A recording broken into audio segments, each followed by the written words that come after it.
was planning on getting a Foster's.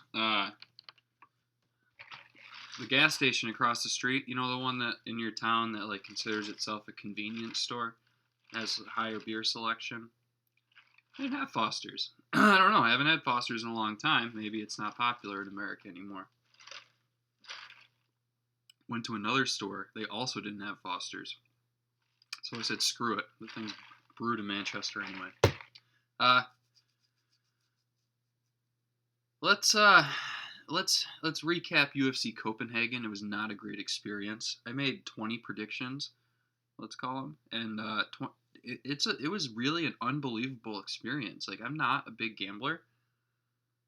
I actually think gambling is can be very, very detrimental to people. It's like any other vice, like beer, whatever. So it was a new experience for me to sit and watch an event for 6 hours long and continually have that reinforcement, the negative reinforcement that you were wrong 20 times in a row. It was an unbelievable experience. I will plead ignorance on the main event. I bet I did think that the Jack Hermanson was gonna cut through Jared Cannonier on the ground. I didn't know Jared Cannonier was in the Energy Stones. In his post-fight conference or post-fight talking to Woodley or whatever, he was just carrying around some sort of energy stone. And he's like on his Instagram, he's got energy stones on his back doing acupuncture or something. And talking about how he only lets positive energy, positive vibes into.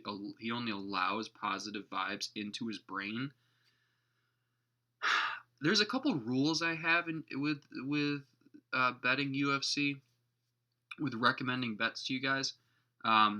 There's 3 of them that I can think off the top of my head. I think only one applies in this card. The first one is don't bet the Polish. The second one, if you're girls who are too pretty, they just can't fight. And the third one is don't bet against crazy. And Jared Cannonier clearly falls under that third criteria. Listen, if you're into those energy stones, I will not bet against you. I will not recommend anyone bets against you. So I made that mistake. I need to be better. I need to do more research on that third criteria. What else do I want to talk about? Nah, nothing much. It was wrong a bunch of times. All right, UFC Australia. One of the first things in the same, like when I got into MMA, one of my first questions was like, what is Greco-Roman wrestling? What is folk style wrestling? What is freestyle wrestling? And that under that same category of just like things that I would like to know is what's the deal with these tattoos? That oh, my wife's calling. I'm gonna answer this, and it's gonna be a part of the video because this is an important part of the story. Hello? Hey, I gotta tell you something. So, you know how I joined those Facebook groups online, and it's like one of them I joined was called UFC Battleground. Let me see. No, UFC Battleground group, right? So I post my blog that I do, and all of a sudden this guy comments saying, dude, it's in broken English, not that serious, whatever. And I was like, what? And he goes, why did you post this here? This is a ladies' foot fetish group. And then I'm looking through the whole thing, and it's like they have this post about like semifinal Rosemary Sweets versus Maya McGee, and it's like pictures of their feet battling each other, and then Marion Manuel versus some foreign name, and it's like more feet, like foot fetish. Like this one lady, it looks like a version of my sister actually. I'll have to show that to you. She's gigantic. Yeah, no, I'm just looking down like, yeah, no, this is not a UFC website. This is a group for people who really like women's feet. Yeah, like all these women are like not overly attractive, and they're looking at feet. That's what this website's about. So I am going to continue to post my blog in here, and this is going to be a thing. Yeah, maybe eventually. All right. Well, I'm doing my video now, so I'll talk to you later. Yeah, I couldn't. I was trying to get a Foster's beer at the gas station, but they don't have any beer, or they're not. They don't have Foster's. But all right, let me go finish my thing. All right.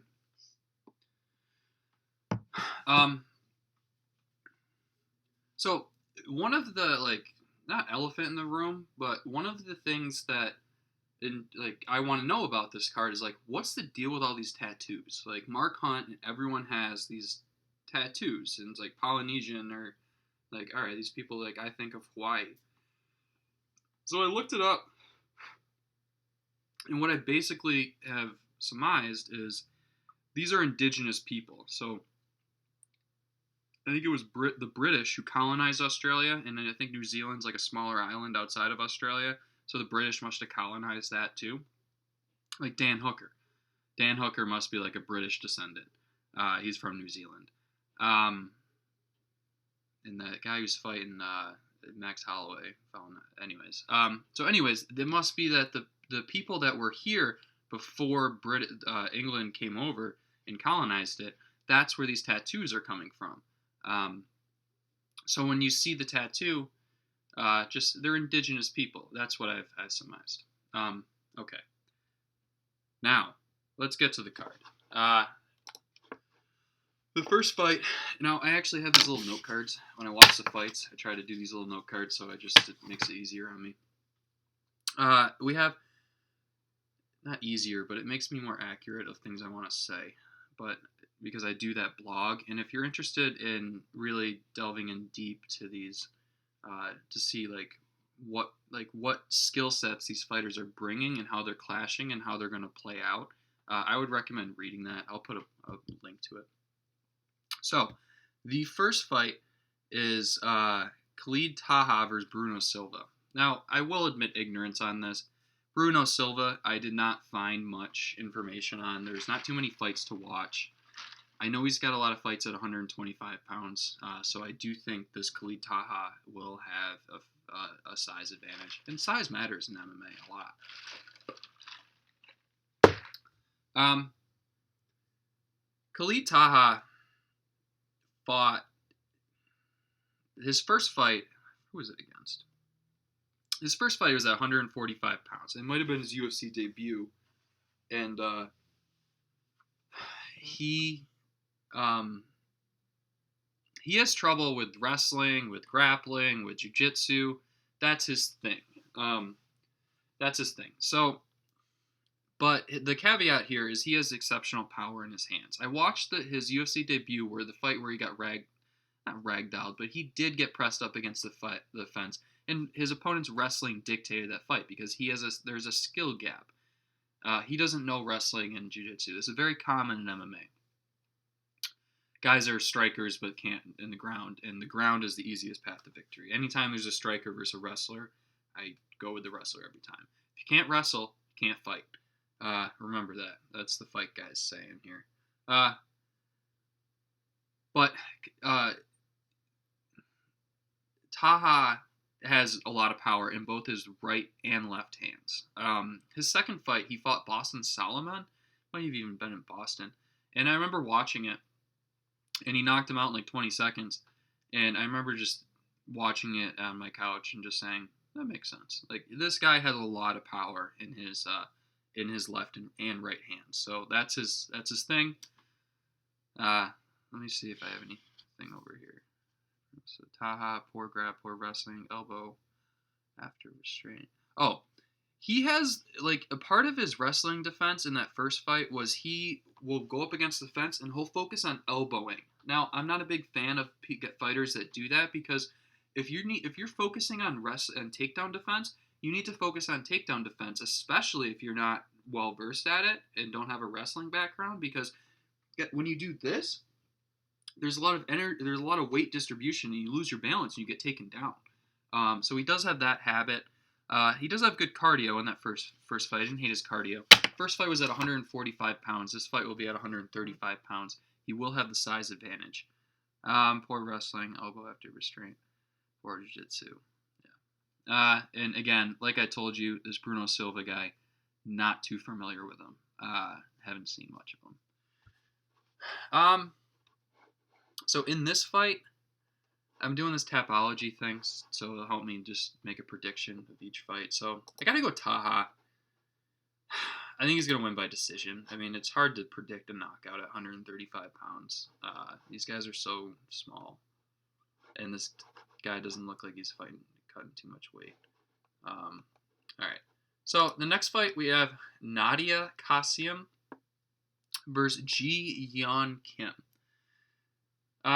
This one is like this Kim girl is going to punish Nadia Kassem.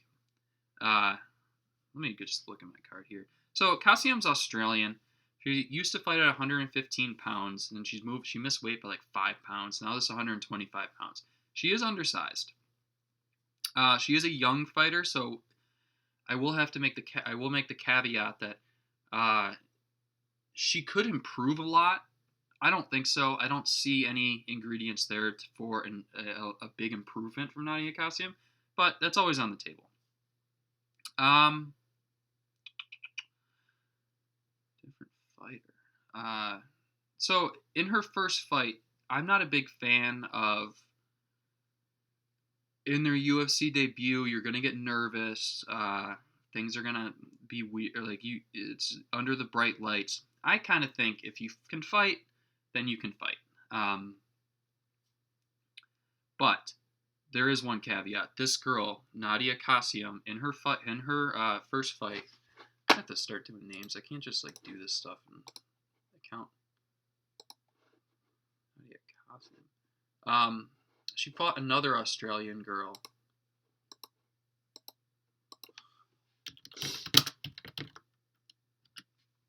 And she just kind of the first round she looked jittery. In the second round she started winning, and the third round was like a 1-1. It was third round won the fight, and she ended up coming out in the third round.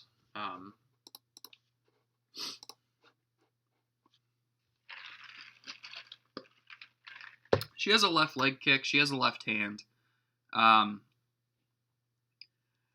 don't think she's very special. It sounds like she beats a lot of people on the local Australian circuit. She is a hometown Australian girl. And it sounds like when she gets in front of UFC caliber opponents, she has a little bit of a problem. She is good off of her back. At least in her first fight, she had I don't want to say good off of her back. She can lock in a heel hook. She's capable of locking in a heel hook. She throws her legs up for triangles. It's possible to attack an arm bar, that type of thing. But the problem is she tries submissions. She's not skilled at getting up. And against some UFC caliber fighters, they're going to sit there and lay on you and have position over submission, and you're going to lose the round. So I'm not a big fan of her ground game. In her first fight, she had all these theatrics in the third round where she's posturing what's up or whatever. And it was weird because it wasn't even she wasn't even winning the fight. She was doing that at the 2-minute mark, 3 minutes left in the round. Excuse me. So I mean, you can definitely do theatrics, but Cody Garbrandt, Dominic Cruz, he's dancing in the octagon. But when you just barely won the second round and lost the first one, and the third one's up for grabs, you kind of look like an idiot when you're just sitting there doing that. But there's another thing that came in that I took out of that fight. She won the fight, and she talked to Dan Hardy after, and you could tell she just can't control her emotions. The Dan Hardy interview started in one area of the octagon and finished in another area of the octagon. So I have serious concerns about Nadia Kassem freaking out under not the bright lights, but yeah, the bright lights, but also the largest crowd to ever view a fight ever. Like, she's gonna freak out, and I think she actually does have like a history of like some sort of mental like depression or like she's got something going on, and it showed in that Dan Hardy. It showed in that Dan Hardy interview in that fight where she just kind of you can tell she can't control her emotions. That was at 115 pounds. 125 pounds, she fought that De La Rosa girl, and that De La Rosa girl just dominated her on the ground. I think she finished it in the second round, and it was by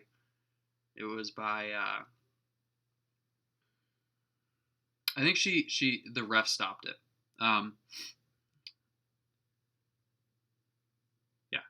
The ref stopped it. Getting out, can't distance Australian, do some heel hook, reach Yeon first. She's not a great wrestler.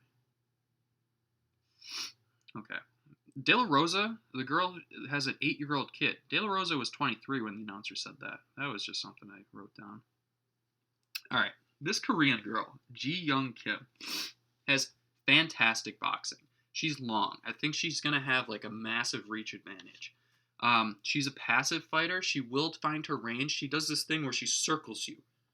Like, to begin the fight, she'll circle around you. Like, I don't know what it is, but maybe it's just something that she does. But you'll see that when the fight starts. But she has like a I call it a functional reach advantage.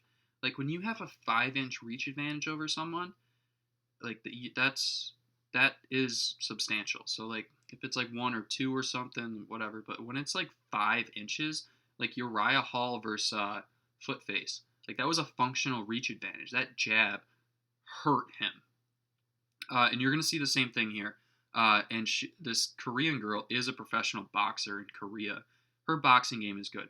Her takedown defense is not very good, but her takedown defense, she's not going to be taken down unless your specialty is wrestling. And this Nadia Kassem girl is not good at wrestling. She has a good chin. I believe she went 3 rounds with Antonina Shevchenko. She has a good chin. She's good cardio, good footwork, good spacing. You're going to see this girl tune Nadia Kassem up with her boxing. First round, she's going to find her distance, and then you're going to see, in the middle of the first round, you're going to start seeing her walk Kassem down. And then I think she knocks her out in the second round. This is not even close. This is not a close fight. She's like a minus 200 favorite. That's still not high enough. This girl should be a minus 300 favorite. This bet on this Ji Young Kim girl like at 200. There's no chance this Nadia Kassem girl wins this fight. And also, you look at Nadia Kassem's Instagram. She's an Instagram model. She's not a fighter. I don't like seeing that when I try to research a fight and a fighter like I think is going to win and who do I think is going to win. It's not a good sign when you go to their Instagram and it's just bikini pictures, butt pictures. Like, I want to see in the gym. I want to see gloves. I want to see fight gloves. I want to see gis. I want to see jiu-jitsu. I want to see, like, I don't know. And also, to be fair, last fight I capped the Giga kick dude, Giga Dasi, having 0 chance of winning that fight with his Giga kick, and he ended up winning the fight. So take that with a grain of salt. But this Kassem girl is awful. Bet the Korean girl. The Korean girl wins every time. All right, next fight. Oh, Kim wins. I think she wins by knockout, and I think it's second round. I don't think it's going to take her long. She's going to hurt this girl, man. I don't really like seeing specifically women get hurt in the octagon, but she is going to hurt this girl. Megan Anderson is a minus 600 favorite. Yes, my note card. Megan Anderson is a minus 600 favorite in this fight. That's way too high. I saw Megan Anderson in Rochester, And that's when I put $50 online and have a conviction that I will never put more money online again. I did it because my wife and I went, and I thought it would make the fights more interesting. And one of the fights I bet against was Megan Anderson losing to I can't think of her name right now. The girl that fought Cyborg that did well for herself. But Megan Anderson fights in 145 pounds. She's an Australian girl. So she will have a hometown advantage. Oh, sorry. She will have a hometown advantage. When she gets in the octagon, she looks like a praying mantis. Her limbs are long. She's big. One of the problems with her being so big is that she has a hard weight cut. Now, when guys like Yoel Romero cut weight, they have a lot of muscle. Muscle is better to cut weight. Muscle is better. You can take water from muscle. Women in general have more fat body composition, so like it's harder for them to cut 20 pounds. Like Yoel Romero easily cuts 20 pounds. Well, not easily, but that's what he does. It's tough to. It's like squeeze. It's basically like squeezing a dry rag. Like if you're cutting weight with muscles, or like you can squeeze some water out of it, but you got to really squeeze that rag if you got a lot of fat. Like there's nothing. Where's the water coming from? So anyways, she should not be a -600 favorite. The other elephant in the room is she can't grapple or wrestle or have any sort of jiu-jitsu. That's basically why I bet against her with the other girl in Rochester, because I figured if you can't wrestle, you can't fight. And this other girl was a jiu-jitsu specialist, which does not mean she's a wrestler, but I thought if she got the fight to the ground, Megan Anderson has 0 ground game. And I was right in that one. She's got a right hand and a kick, man. I think you're gonna see this girl not. I think. I also am not. I'm not in love with Megan Anderson's Instagram. Again, it doesn't. There's more butt pictures on the Kassem Instagram, that Nadia Kassem. But I'm not in love with Megan Anderson's Instagram. I'm looking for geese. I'm looking for training partners. I'm looking for gyms. Megan Anderson's got, whatever, do her thing, that's fine, but I don't want to bet. I don't want to recommend. I don't want to pick a fighter that, a female fighter that isn't like her Instagram isn't representing herself as a fighter. Little interesting fact is I ordered some CBD oil, I think Spectrum or Pure Spectrum or something. I'm trying to figure out which one I should get. And Brendan Schaub and Meg Anderson, because I followed these because I'm a fight nerd. I followed both. I followed Megan Anderson at the time, and they both had like codes for like getting a discount. And I used Megan Anderson's code because I didn't want Brendan Schaub to get my 1% of whatever he gets. Her opponent in this fight is Zarah Ferrin dos Santos. I watched her for about 30 seconds, maybe 20, before I realized she's not a live underdog. She doesn't have fluidity of movement. She looks rigid. The fight, like she has a right hand. She's a boxer, and she has a right hand, but I just don't. She will match up lengthwise with Megan Anderson, which is something that is, if you're betting this underdog at plus 450, which is not an unreasonable thing. I'm not recommending it. But if you're betting this underdog, like you're basically saying like she has a reach advantage and she can catch her with a right hand to win a fight. Maybe she learned a leg kick or something, but she's primarily a boxer and there is not a reach advantage for Megan Anderson, and she's used to having a reach advantage. But I just think that Megan Anderson's skill set is far superior to this Dos Santos girl's skill set. I think she will catch her with a kick in the second round or something. And this girl's going to not have her guard up. She's not going to be used to protecting from kicks. From what I've seen, the people who she's fought are not threatening head kicks, or like,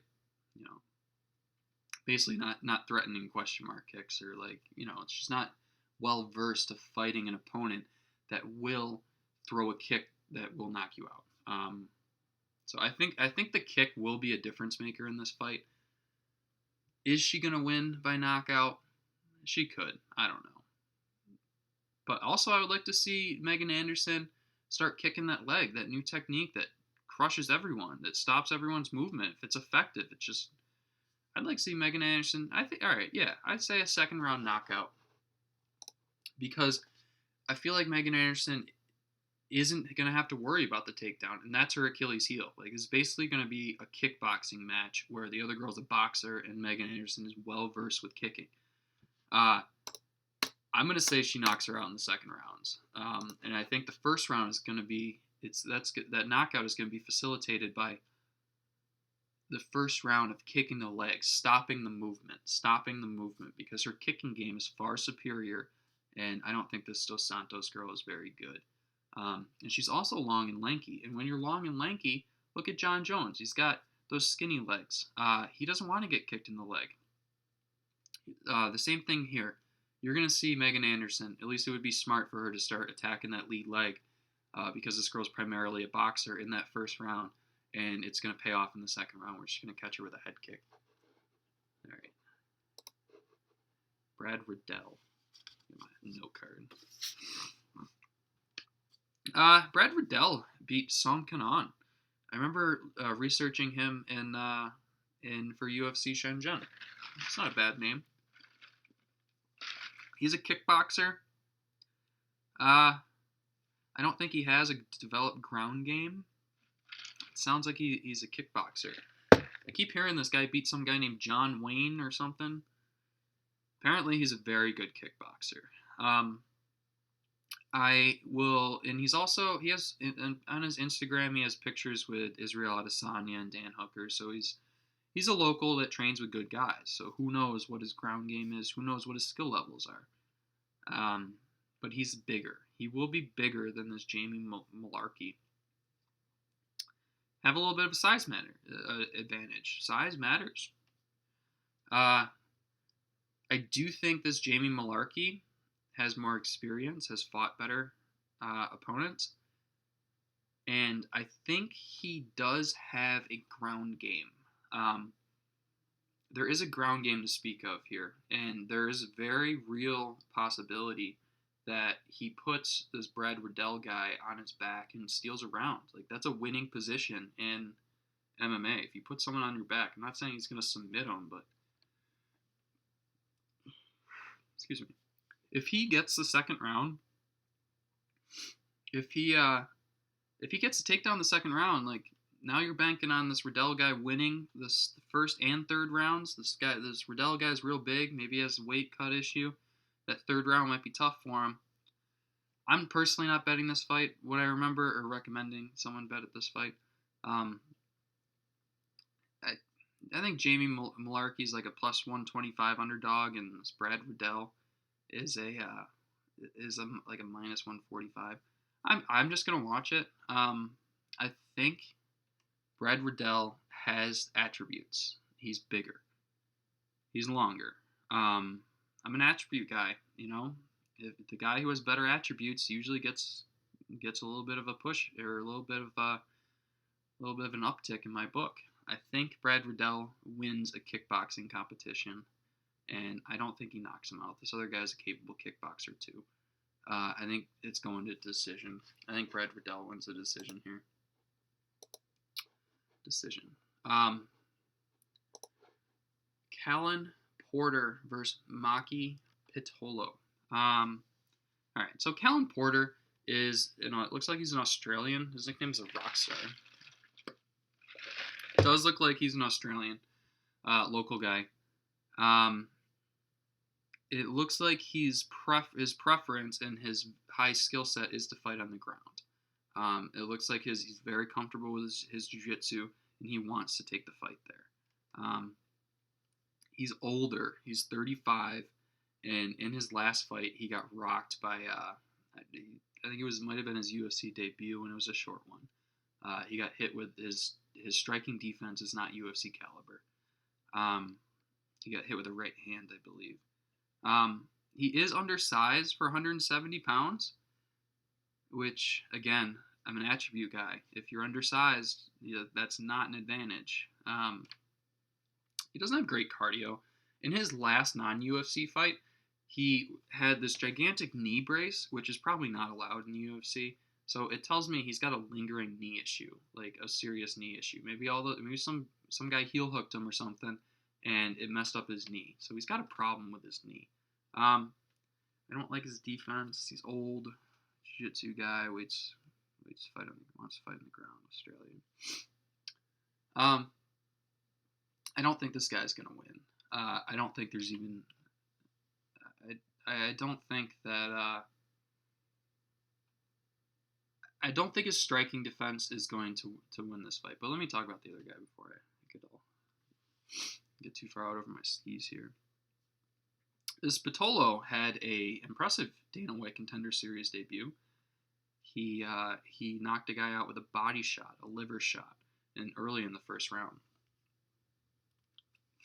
He is a boxer. He's a tough Hawaiian. His last Bellator fight, I believe, was in Hawaii, and he has a chin. I've heard people say he's like chinny or something. I don't know, man. If you watch his last Bellator fight and watch the guy that hit him, he took a lot of shots, and he has this like Nate Diaz style where like he'll just touch you, and it's almost like he flipped a switch in that Bellator fight,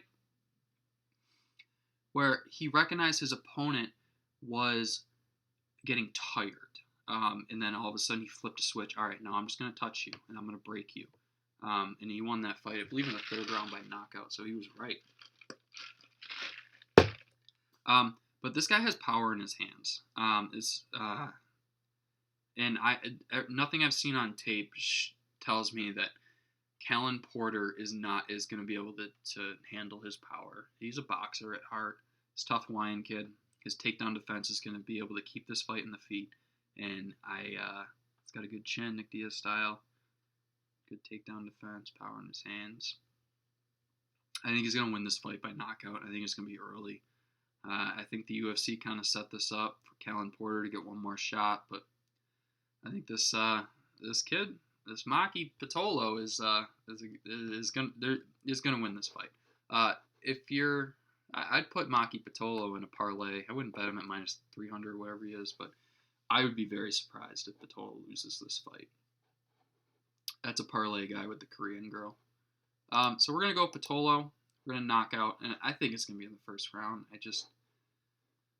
I was flirting with the idea that for the third round winning prop, but the odds weren't high enough.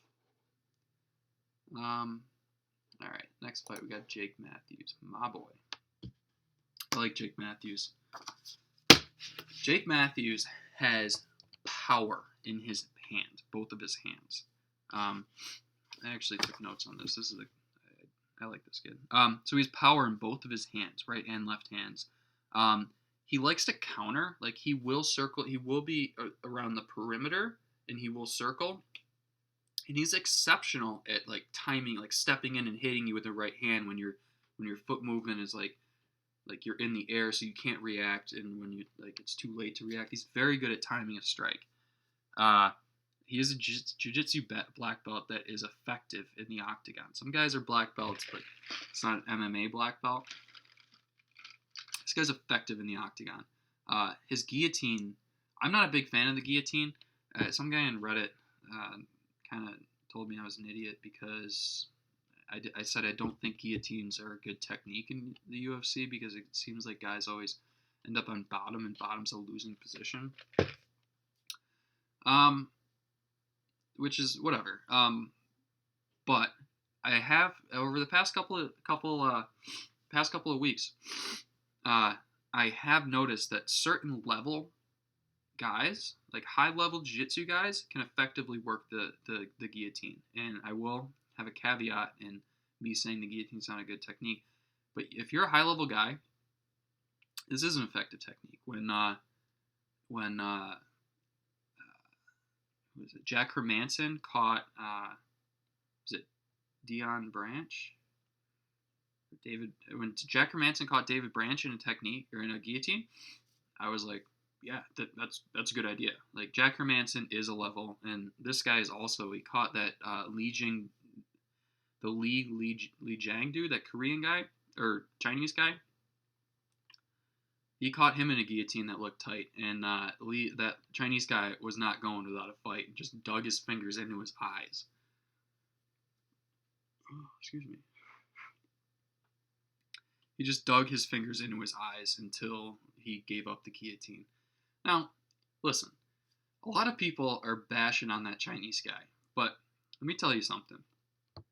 If I'm in an 8-sided shape fighting to a hypothetical life or death, you know what I might do? I might not care about the rules. I might grab the fence to stop myself from getting taken down. I don't necessarily know if I would kick someone in the dick, but listen, I'm reaching my hands out like this to give myself 3 more inches of space. I'm not going like this. I'm going like this. If I poke you in the eye, that's your fault. It's not my responsibility. Like, I'm fighting for life or death. Hypothetical life or death. There's no reason. Why would I take 3 inches of space away from myself? Like, I'm putting my fingers out there. John Jones puts his fingers out there. Like, that's what you do. It's not his responsibility to call that or whatever. You know what I'm also doing? I'm hitting you in the back of the head once. I'm getting 1 warning, and then the ref. Okay, I'll stop. It's not my. It's the ref's prerogative to take points away. Give someone a hard warning. If you want to cut this stuff out, give someone a hard warning in the locker room. Hey, bud, first eye poke, you're done. First groin shot, minus 1 point. It's like with all this eye poke controversy going on, I don't like. I've already gone over how like the UFC fans on the couch saying guys are babies for quitting need to knock it off. But like, it's the main takeaway from that is it's the ref's responsibility. You hit someone in the eye, hey, minus 1 point. Grab his hand, circle the octagon, minus 1 point. It's not the fighters, and actually Jake Matthews won that fight against Li Jiang. And he basically said, hey, we're in a fight, man. I don't blame him. He dug into my eye. It is what it is. And listen, if I'm getting choked out and I think I'm going to die, I'm digging my hand in your eye too. And also, like, again, I forget where that fight was. I think it was down under in, like, New Zealand or Australia. It might have been Perth. Like, in America, we might be the best in the business, Jason Herzog, and we have Herb Dean and Dan Murgularata comes around, and when you go to Copenhagen, like when you go to Ukraine, when you go to like these international cards, America is not in control of the fight regulations. We don't. You go to China, you're getting a Chinese ref. You know, it's not the UFC, and it's good that the UFC doesn't handle like the reffing and stuff. Because then there's like corruption and stuff. But when you go abroad, you get abroad referees. And obviously, everything's better in America. Like the NHL is like the hockey players want to come here. Like what other sports? NBA. Like America makes the most money, so they have the best stuff basically. Like the leagues, the UFC is more evolved than. Anyways, there's more money here, so that means there's better stuff in general. And when you go abroad, I think it was in Perth, and that ref is standing right there watching the Chinese dude knuckle deep in the dude's eye, and he said, hey, next time you do that, I'm giving you taking a point away. Call the fight off, dude. He's got his hands in the eyes. Like, you're sitting, like, right there looking at it. Like, looking at it. He's, like, tapping his hand, like, hey, don't do that. Like, meanwhile, his, like, fingers in the eye. Like, disqualify the fight. Like, I have zero doubt that Herb Dean or Jason Herzog would have DQ'd the guy. Like, you just can't do that, man. Like, stop the fight. That's it. Like, anyways, I got lost. I think Jake Matthews has good head movement, is what I'm trying to say. He has good takedown defense. his octagon control, he will lose that. If you take a 3-round fight and you're just judging the fight solely on octagon control, Jake Matthews is a perimeter fighter. He likes to counter. He likes to step in. One of the problems with that is if you get pressured like Anthony Rocco Martin, and he makes Jake Matthews work for 3 rounds, Jake Matthews will quit in that 3rd round. His black belt is no longer applicable when he's really tired. In that fight, you can tell his corner asked him in the 2nd round, "Are you tired?" No. And you know what? When a fighter says no, it's like, yeah, but you can't admit defeat. In that 3rd round, his corner asked him, "Are you tired?" And he said, "Yeah, a little bit." And then he got out of that fight in that 3rd round. But that octagon control or that perimeter movement does not help his cardio. If he gets pushed, he will have a cardio issue. Good takedown defense. Fatigue. He's a little heavy on his lead leg. Will this Swedish guy start kicking his leg? It's possible. Jake Matthews does have a tendency to get excited. That's how I want to put it. Like, it's like he starts swinging wildly. He's like excited. Picture any like 25-year-old jacked male in a fight. Like that's how they would fight. Like, let's go. It's not efficient. But I really like Jake Matthews. The guy's got a lot of power. This Rostem Akman, I kind of gave him a misleading title saying he's Swedish. You look at him and the last thing you think is Swedish.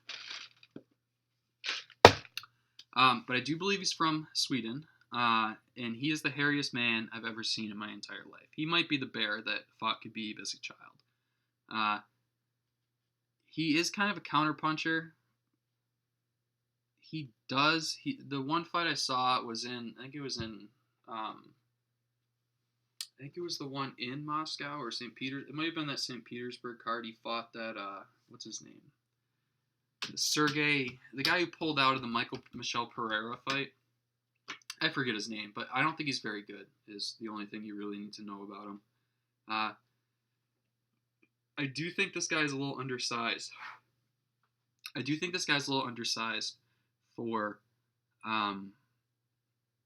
For the, what is this, 170 pounds? For 170 pounds. Jake Matthews will have the size advantage. Now, his chin. This Sergey Kuznetsov, or whatever his name is, I forget his name right now. This Russian guy hit him with a left hook and put him on his butt twice. Again, I said I'm not a big fan of this guy. I don't think he's very good. If this Russian guy puts you on your butt twice, Jake Matthews is knocking you out. This Jake Matthews has real power. The Kuznetsov guy doesn't have much power, but he put him on his butt twice. He also, Rostem Akman also kind of said, I was injured in that fight, and he did have a fight in a minor promotion, a local minor promotion, like 3 weeks earlier, in which it was a short notice fight, so I will give him credit for that.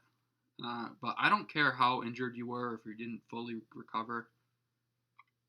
If that Russian dude put you on your butt, there's a very good chance Jake Matthews is knocking you out. Again, Jake Matthews has a history of, if he gets you hurt, his instincts are let's submit this guy. I want to submit this guy. But you know what? When you see Rostem Akman, like, nothing about that guy says I want to get chest to chest with him and try to choke him out. Like, how many hair follicles are you picking out of your gum shield? Like, I'm telling you, this guy is a bear. So yeah, I think in this fight it was like plus 815 or something was the prop bet for knockout Jake Matthews. I think there's a really good chance that Rostem Akman gets knocked out in this fight. He does judge distance pretty well in that fight with the Russian. But I think Jake Matthews is going to time him, and he's going to catch him with one of those shots. And he's not going to want to go to the ground with them because of that hairy chest, and he's going to focus on fighting or focus on punching instead of... I think he wins by knockout. I think he gets him in round 1. I really do. I just this kid's got power, man, and this Rostem Akman dude doesn't, or it doesn't have a good chin. Like, I don't care how hurt you were, if that Russian dude knocked you to your butt with a left hook, the check left hook, like he's getting knocked out. Sorry. All right. So we got Justin Tafa versus Yorgan de Castro. Now, I guess this Yorgan de Castro guy is a pretty cool story. I think he came to America or something, looking for a better life, and decided to start fighting. He was on the Contender Series, and he knocked out this D1 championship wrestler guy who was like a minus 900 favorite. Now, he is kind of chubby. Where's my... Did I even mark that down? I did. Chubby. But this guy's like one of those chubby guys who's actually kind of athletic, because in that fight, he was timing some knees, and he caught this wrestler with a lot of knees that I thought would knock him out. And he might have had that come to Jesus moment, like, oh man, this is not what I'm used to. And this Yorgan de Castro guy has a kickboxing background, and his left leg kick literally was the knockout blow for this Russian guy, or this wrestler guy, in his Dana White Contender Series fight. So he does have a leg kick, a calf kick that's a problem. I liked his takedown defense. This guy was a Division I championship wrestler, and he didn't really get taken down. He does have a lot of power, real chunky. There is a problem. This Tafa guy is a southpaw, so we're kind of taking away that orthodox right calf kick. But touch up the other leg, bud. The inside leg kick, that might become effective. He is a perimeter fighter. Even maybe it was because the other guy was a wrestler and he was trying to keep his distance. But I do think that he is a perimeter fighter, and he will look to counterpunch in this fight. I don't have much to say about this Justin Tafa guy. I hear he doesn't have a ground game. I don't think this fight's going to the ground anyway. He's a Mark Hunt guy. He's got the Indonesian tattoos. What does that mean? Indonesian, I think. Like 85% sure. It's indigenous people. That's why these tattoos are a thing. It's a wild swinger. It's one of these Mark Hunt guys. Bam Bam is the same thing. Bam Bam has a lot more experience in the octagon. This guy's got like 3 fights or something. But I think what you're going to see is Justin Tafa is going to kind of walk him down, like chase him around the octagon, is going to win the octagon control battle. This Yorgan de Castro guy is going to counter. He's going to go around the perimeter and kind of pick his shots. And I think you're going to see a fatigue issue with this Tafa guy, and I think this Yorgan guy is going to wear him down. And excuse me. Must be all those Swedish fish I had last night from my nephew. Stole them. Ate all the good. Well, they're not Swedish fish. They're called Scandinavian swimmers. And we got them from Trader Joe's, but I ate all the good ones. So, and apparently they're giving me little burps. I don't have enough information on this fight to make any sort of reasonable guess, any sort of reasonable prediction. But I wouldn't be surprised. And this Tafa guy's a favorite, hometown guy. I think this other guy fights out of Massachusetts. But I think the American gets this one done. I think that this Tafa guy is going to be too excited. He's going to have an adrenaline dump, and he might have a cardio issue. And I think this Castro guy just wins by perimeter counter striking, and I wouldn't be surprised if that inside leg kick became an issue in this fight. Castro, I think it goes to decision. A lot of times these heavyweight fights, everyone's like, in this fight specifically, everyone's like, oh my god, Castro is going to knock him out, or Tafa is going to knock him out in the first round. but then they don't knock each other out because most of the time getting into a firefight with another gigantic dude is not something that's really appealing to everyone. And they kind of extend the fight. And then as the fight gets extended, well, when you weigh 260 pounds, it's a lot of mass to carry around. So you're not carrying knockout power anymore, and you're still not trying to get hit. Like, cue that Mike Carey clip. Like, shut up, yo. Like, when talking about his coaches telling him, like, you gotta go, Mike, you gotta go. And he's like, you go. I'm not trying to get hit. That's a real thing. So, like, when you got, like, Francis Ngannou and, what's his name, Derek Lewis, everyone's like, oh my God, I'm so excited for this fight. I was too, all the way through 3 rounds. Nothing happened. Derek Lewis might have had a back issue. Francis Ngannou might have been still injured from that Stipe fight or whatever. But a lot of times these fights go to the distance, and I got Castro by decision. Jumeau. You know what? I hear this guy had a layoff. I wonder if he got caught with steroids. Was it Jumeau? Before I do these, I've realized that powered by crowd.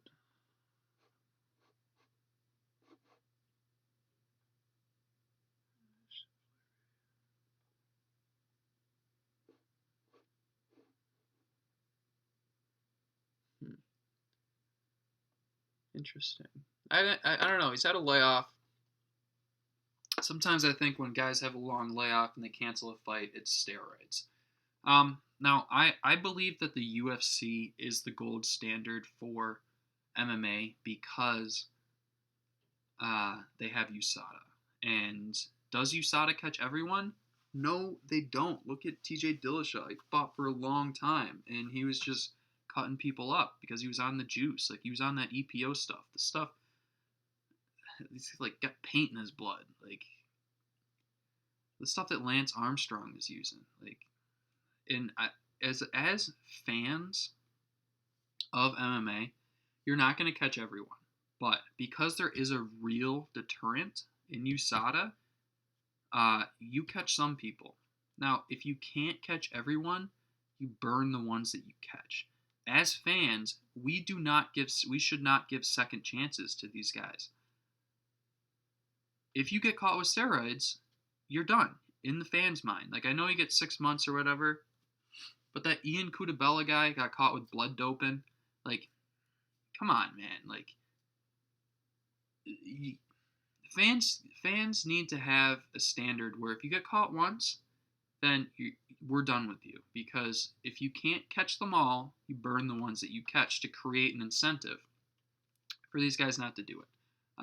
But anyways, the reason why UFC is so much better than Bellator, is better in one championship, is the drug testing.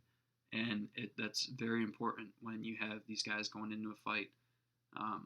Gotta be on a level playing field. Either have no drug testing and everyone knows everyone's on all the drugs, or you gotta have a standard. Anyways, I didn't find anything. I've recently realized I need to type the fighter's name in and then steroids into Google before I make a prediction. But I didn't find anything on this Jumeau. So, he's a counter striker. He's a very good defensive striker. He has good head movement.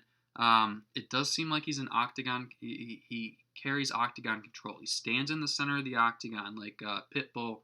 What's his name? The dude in Bellator, the 145-pound, 155-pound champ. He stood in the center of the octagon in his recent fight, made the guy come to him, and threatened to counter-strike.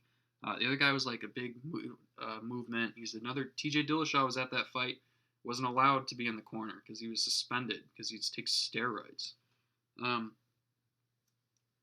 But he was a cardio guy. He was a lot of movement. So this Pitbull guy said, I'm going to be in the center of the octagon. If you want to come over here, I'm threatening a counter. And you can just circle around me, and that's fine. That is kind of what Jumeau fights like. I don't hate his takedown defense against the fence. I think he's a little liable. I think he's a little susceptible to a takedown in the open mat in the center of the octagon to like a double or like a single leg or something. but I think he uses the fence rather effectively. Accurate. I do think that he kind of is accurate with his strikes. And I do think he does have power as a counter striker. That's what I've seen on tape, at least. He has good cardio. Now he's fighting Dhiego. I thought Douglas Lima. They might be brothers. They look similar. They're both in MMA. Like I would say they're brothers. Dhiego Lima does like the perimeter himself. He will circle around. Now he has a functional reach advantage. I think it's like 5 inches. Like there is a real reach advantage here, and I think that will play significantly into this fight. Lima's a counter striker, a perimeter guy. I don't necessarily know if he's a counter striker, but he is a perimeter. He will circle around the octagon, and I do think that this Jumeau guy will win the octagon control battle. But I do think his reach advantage will allow him to touch Jumeau more than Lima gets hit. And I think that will be the difference in the fight. I think this fight goes to decision, and I think the refs will have a very real decision to make about what wins. The guy who hit the other guy a little bit more, or the guy who's chasing the other guy around the octagon. You see that in another one of Jumeau's fights. But it's easy for a ref to just see the guy chasing the other guy around. For the ref to count those strikes and say like, oh, this missed, this got. Sometimes refs like to go with the octagon control. I don't necessarily blame them.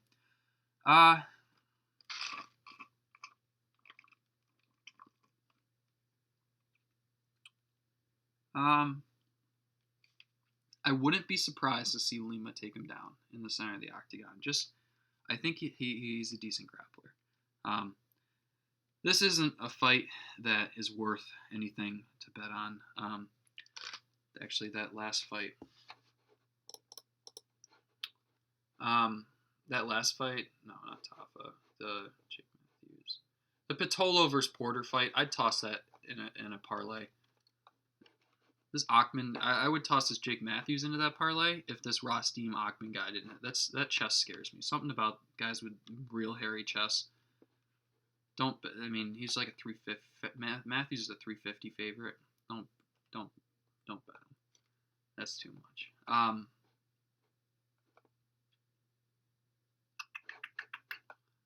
Let's see. Jumeau. I think Douglas Lima wins the decision here. No, I think the refs are going to side with effective striking. I think Lima's going to make enough of a difference. The polar bear, Sergey Spivak. He fought Justin Willis and got knocked out in like a minute. Justin Willis hit him with punches, walked him down, hit him with punches. He looks a little undersized for the division. I don't think he's very talented, but he. I wonder what my notes say. I don't even think I took notes on this. He's just undersized for the division. He's not good, I don't think, unless something was weird in that fight. But this fight is set up so the hometown boy Tuivasa is just gonna knock him out in the first round.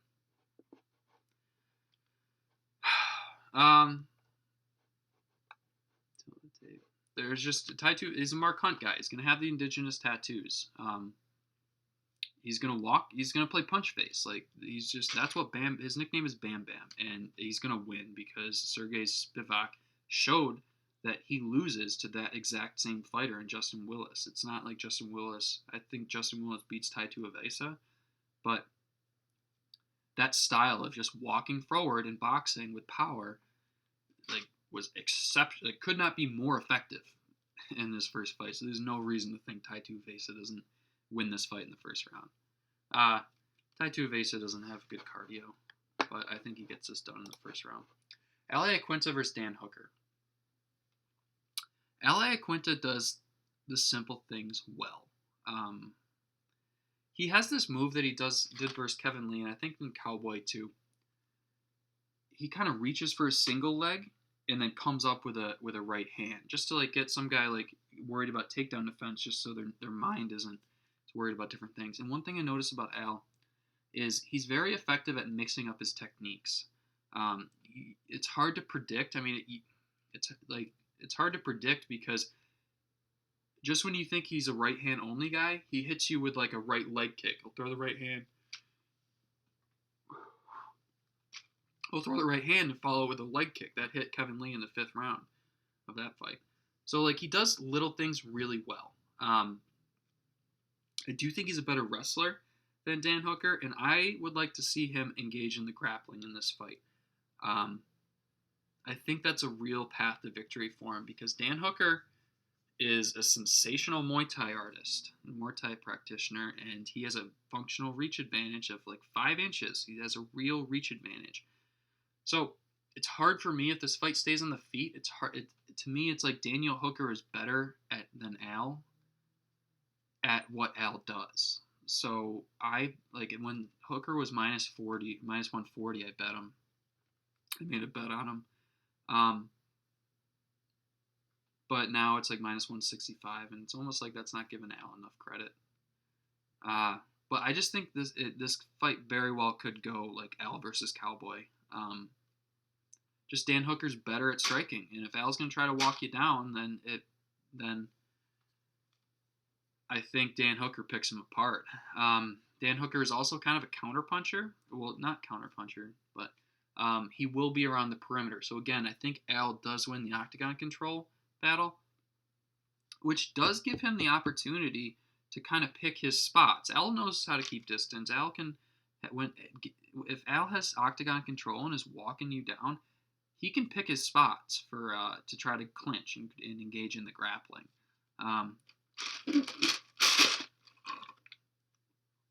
Dan Hooker's a fantastic striker, though, and this is going to be a war. Not a war. This is not going to be a war. This is going to be a karate fest where guys are going to kick and punch each other, and I think Dan Hooker is going to win that battle by decision.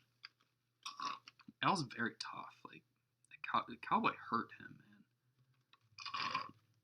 man. One thing I saw Al do in that Kevin Lee fight is he catches the kick, specifically a right kick with his left, and he follows it up with a straight right, which is exactly what you should be taught to do as an MMA fighter, is counter kicks with punches. And he did that in the Kevin Lee fight. You might see that in this Dan Hooker fight. He might throw a right kick, he might catch it. Al's going to step in because he realizes that he can get, that's an opportunity for him to close the distance because the kick is literally, Dan's off balance, and you might see him hit him with a big straight right in this fight. Al's also willing to take a shot to give a shot. Al's tough, man. He doesn't get the nickname Crazy Al for no reason, and I think that's going to be kind of a mistake and a means to a decision victory for Dan Hooker. Dan Hooker is longer. He has the attributes. And I'm an attribute guy. Hooker wins. I think he wins by decision. I don't hate a bet on Dan Hooker here. I think this fight could very well go Dan Hooker's way.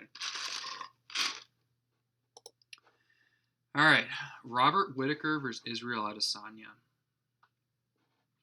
There's a lot of question marks here, but every time I think about this fight, I just think it's a kickboxing match. And I think, again, Israel Adesanya has a functional reach advantage. Look at the Kelvin Gastelum fight. It looked like a man was fighting a child. Obviously, Kelvin Gastelum that was one of the greatest fights, of all time or whatever. It was a fantastic fight. And Kelvin Gastelum is not a child, but he looks tall. This frame is awesome for MMA because you can be a lot bigger. You can have a lot of reach. He has a fantastic frame. He could even be 170 pounds, but he doesn't like cutting weight, and I don't blame him, I guess. I don't know. But every time I think about this fight, I think of Israel Adesanya's kickboxing pedigree. I think of his question mark kicks. I think of this fight is going to be decided on the feet. I hear a lot of people say Whittaker's going to take him down. I don't think he is. Why would he? What part of Whittaker says I'm a wrestler? Nothing. All of a sudden, Whittaker's going to try to take Israel Adesanya down. Israel Adesanya passed the takedown test against Let's look at his name. Not David Branch. It was Derek Brunson. And who else did he fight? Gastelum had him down. He got up quickly, although that was kind of a weathered Gastelum.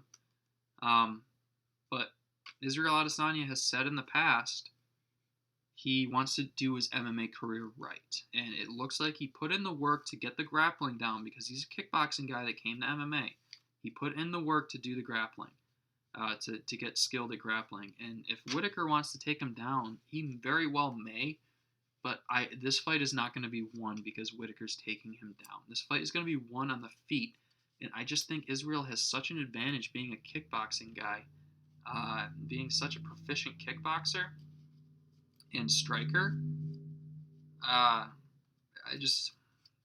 Unless something would have to happen, that would be surprising for Whittaker to catch him. But I don't know. This is going to be a close fight. Before I did this video, I thought Israel Adesanya was a good bet at minus 115. Now I just think this is such a 50-50 fight, man, and I'm excited for it. Like, don't even bet it. There's no reason to. Like, just watch this awesome fight. You got Whittaker coming back after 2 fights with Yoel Romero, 10 rounds with Yoel Romero.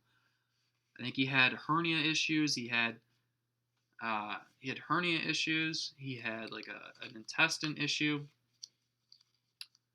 A lot of people are gonna be interested to see how Robert Whittaker looks, and he looks sensational at his media stuff.